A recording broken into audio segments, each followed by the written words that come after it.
একটা ছোট গ্রামে থাকত নাসিম নামের এক যুবক। তার জীবনটা যেন চিরদিনের অভাবের গল্প। বাবা বহু বছর আগে মারা গেছেন, মা অসুস্থ, সংসারে রোজকার চিন্তা, কিভাবে চাল, ডাল, ওষুধ জোগাড় হবে। একদিন সকালে নাসিম কাজের খোঁজে বেরোতে বেরোতে মায়ের কাশির শব্দে থমকে গেল। মা বললেন, কাশি খুব বেড়েছে, যদি আজ একটু ওষুধ আনতে পারিস। পকেটে হাত দিল, মাত্র কটা কয়েন।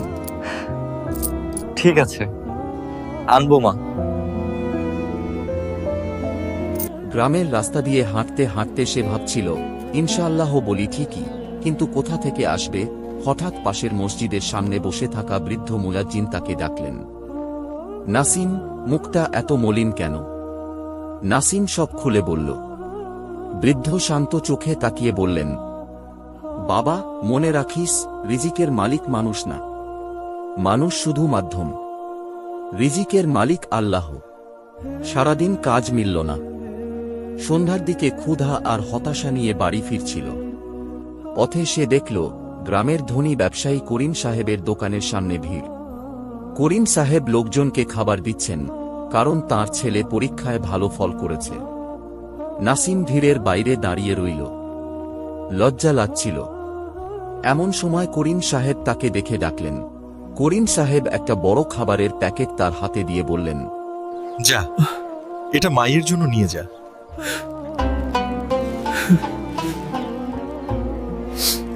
দিলেন। দেখলি তো বাবা, সেদিন রাতে মা বললেন, আল্লাহ ব্যবস্থা করেন। কয়েকদিন পর গ্রামের ওপর নেমে এল কঠিন সময়। টানা বৃষ্টি, কাজ বন্ধ হয়ে পড়ল। এক রাতে ঘরে এক মুঠো খাবারও নেই। আজ কিছু খেতে পাবো না, তবু আল্লাহর ওপর ভরসা রাখো। নাসিমের ধৈর্য ভেঙে গেল। সে বাইরে বেরিয়ে অন্ধকারে আকাশের দিকে তাকিয়ে বলল, আমি তো চেষ্টা করি, তবু কেন এমন? কেন এমন? হঠাৎ সে শুনল পাশের বাড়ির শিশুর কান্না। দেখল প্রতিবেশী রুবিনা বেগমের ঘরেও একই অবস্থা। শিশুটি ক্ষুধায় কাঁদছে। সে নিজের ঘরে ফিরে গিয়ে তার থেকে শেষ থাকা শুকনো রুটিটুকু নিয়ে এসে রুবিনা বেগমের হাতে দিল। রুবিনা বিস্ময়ে বললেন, তোমার তো নিজেই অভাব। নাসিম মৃদু হেসে বলল, আল্লাহ বড়। সেই রাতেই এক অদ্ভুত ঘটনা ঘটল। এটা কি নাসিমের বাড়ি? জি। আমি তোমার বাবার পুরনো বন্ধুর ছেলে। শহরে বাবার পুরনো কাগজপত্র ঘাঁটতে গিয়ে তোমাদের ঠিকানা পেলাম। তিনি মৃত্যুর আগে কিছু টাকা রেখে গিয়েছিলেন, বলেছিলেন প্রয়োজনে নাসিমদের দিয়ে দিতে। ব্যাগ খুলে নাসিম দেখল খাবার, ওষুধ, কিছু টাকা। লোকটি চলে যাওয়ার পর নাসিম স্তব্ধ হয়ে বসে রইল। দেখলি বাবা, মানুষ তো শুধু বাহানা। এরপর থেকে নাসিমের জীবনে ধীরে ধীরে পরিবর্তন এল। সে একটা ছোট কাজ পেল, আয় কম কিন্তু নিয়মিত। একদিন বাজারে যাওয়ার পথে সে একটা মানি ব্যাগ পেল। খুলে দেখে অনেক টাকা। তার নিজের প্রয়োজনের কথা মনে পড়ল, মায়ের চিকিৎসা, ঋণ, ভবিষ্যৎ। মুহূর্তের জন্য শয়তানি চিন্তা মাথায় এলো। কিন্তু পরক্ষণেই সে নিজেকে প্রশ্ন করল, রিজিক কি চুরি করে নিতে হয়? সে খোঁজ করে মানিব্যাগের মালিককে খুঁজে বের করল। মালিক ছিলেন এক বৃদ্ধ শিক্ষক। টাকা ফিরে পেয়ে শিক্ষক কাঁপা গলায় বললেন, বাবা, এই টাকা দিয়ে আমার অপারেশন হওয়ার কথা ছিল। শিক্ষক কৃতজ্ঞ হয়ে বললেন, আমি তোকে কিছু দিতে চাই। নাসিম মাথা নেড়ে বলল, আমার রিজিক আল্লাহ দেবেন। কয়েক মাস পর সেই শিক্ষকই তাকে শহরের একটি ভালো চাকরির ব্যবস্থা করে দিলেন।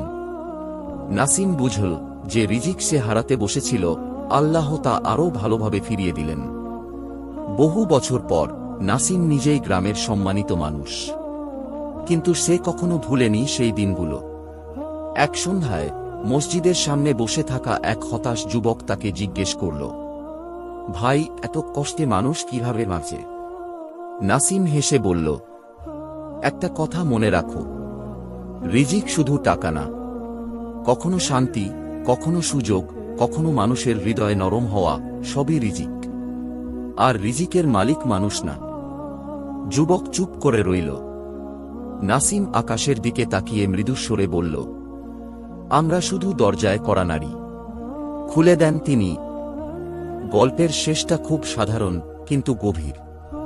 রিজিক কখনো আমাদের হিসাব মেনে আসে না, কখনো দেরিতে আসে, কখনো পরীক্ষার মোড়কে আসে, কখনো আমরা অন্যের জন্য দরজা খুললে আল্লাহ আমাদের জন্য জানালা খুলে দেন। কারণ সত্যটা চিরকাল একটাই, রিজিকের মালিক একমাত্র আল্লাহ।